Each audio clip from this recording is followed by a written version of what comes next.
Welcome back. All right, so another news of the day video for all you fine people for your Wednesday, November the 30th. So tomorrow it's December. So some scary news coming out of Pittsburgh, but at least there's a silver lining to this. Chris Letang, it was revealed to his teammates yesterday. He was a late scratch, and what happened is he had a stroke yesterday. So Letang is okay in that he was there when it was announced to his teammates. He also said to the press that he wants to be back soon. He intends to be back soon. He feels okay, but obviously coming back from a stroke.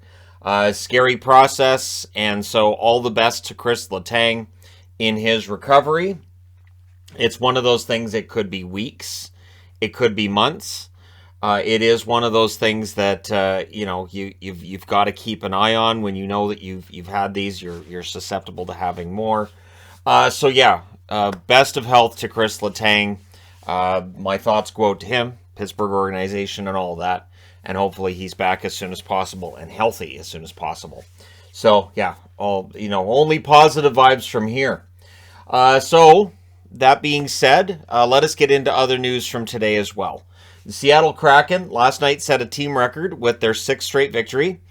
It was a really messy victory. It was one that both teams admitted after. Well, that was crazy, wasn't it? And it was a good example of, hey, so if you didn't have defense, how would the NHL look? Yeah, 9-8 is right about right. So for Seattle to get that 6th straight win, they're going to need to take everything that happened in that game and push it aside and, plan for the next one. Because, they're not going to be able to play like that and win very many games. But yeah, for Seattle and LA, I don't think either team came out of last night's game overly happy with how it was played. Seattle would be happy with the result. LA... Coach McClellan did say that he was proud of how the team had come back. So that's one angle on this, that he was proud that the LA Kings had fought back and got a point out of it, but not happy with the overall defensive aspect of the game. Last night, of course, as well, the Boston Bruins set a new NHL record. They're pegging these off. 13 straight wins at home to start the season. So that's great. We'll see whether or not they can keep that going and hit 14 or 15 or how far this can go. The one concern I do get with the Bruins is are they peaking too soon? And of course, for fans of other teams, not Boston, they're saying, I really hope Boston's peaking too soon. So we'll see. It does feel like their wins get more impressive as this goes along. I will do a video on their 13-game winning streak at home, because there were definitely some lucky wins in there. But, I mean, when you get 13 in a row like that, you're going to get a couple that you won. Maybe you shouldn't have. But yeah, so for Boston, it's been quite the start. Minnesota, a team that's not off to that same start. Brodin is out. It's a lower body injury. The timeline for how long he's going to be out is likely going to be known later on today.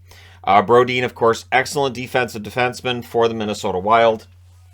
If they're missing him for any length of time, it is going to hurt their defensive game, and it does mean that then you got to change your defensive pairings, and that could be the biggest headache of losing a defenseman in your top 4, is that it messes up your pairings and all that. So hopefully Brodin's not out for that long. We'll have some idea later today on how long that's going to be. Chicago news. So this is that nuclear option that we used to see here and there from the Hawks over the years. They're putting Kane and Taves on the same line tonight against the Oilers. Luke Richardson trying to find any solution to the struggles for the Chicago Blackhawks. Those struggles are kind of baked into how this lineup was put together. But it's on Luke Richardson to try to get coaches. It's like he said, he wants to make the job for Kyle Davidson as difficult as possible. In that he wants this team to win more games than expected and stay in the hunt. Lately, it's been a real struggle, so putting Kane and Taves on the same line, while that may very well, get some points out of them, it could hurt the rest of the lineup too. It'll be interesting to see how they perform together. Pat Maroon did something nice this morning. So last night during the Boston-Tampa game, I didn't hear this, but apparently there was a fat joke made about Pat Maroon along the lines of, well, he's probably had a few pizzas since training camp between then and now. And I hear that a lot. And it is one thing that I do find to be kind of a head scratcher. So Maroon's donated $2,000 for mental health in the wake of the fat joke that was made by Jack Edwards. And because he knows that, body positivity is a thing. And yeah, I mean, Jack Edwards. If I had a dime for every time he says something during a game that I'll go, what did he just say? I'd be pretty rich. And so I kind of tune it out. So if the joke may very well have been made while I was watching, I honestly, when I'm watching a NESN broadcast, and sometimes I don't have the option but to watch the NESN feed of that broadcast, I just tune it out at this point. I watch what's going on. I make sure Brickley's voice is heard. I do appreciate Brickley and his insight, but Jack, I pretty much ignore it at this point. There have been various times over the last few years that he said something in game that's riled up fans, and I don't have an explanation for any of it. And definitely, I mean, the fat jokes about Maroon are out there. We've heard them before. The one thing, though, is Pat Maroon is still an NHL player. He has to be in good shape, because if he wasn't, he wouldn't be an NHL player. And so for the rest of us who may not be professional athletes, there's, wow, how high is the bar set? And so there's that. And so Maroon donating some money, and he also posted a link to donate for fans to do that as well. It's nice to see him taking what was kind of an ugly comment from Jack Edwards and making something good come out of it. So kudos to Pat Maroon for that. He's always seemed like a good guy, and this just kind of, proves that to be the case. Hoffman is not going to be on the road trip for the Montreal Canadiens. He is out for that 4-game road trip. It's a lower body injury for him.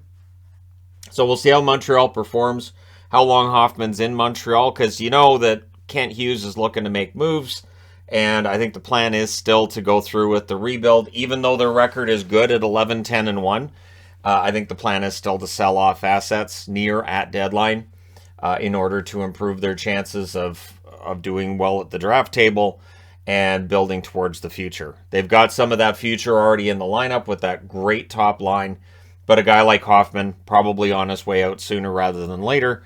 But we'll see. Let me know your thoughts in the comment section below, as always. Don't forget to hit like and subscribe if you're browsing your way through. You just happened upon this video. Thank you guys so much for watching, for all your support. I will talk to you again soon.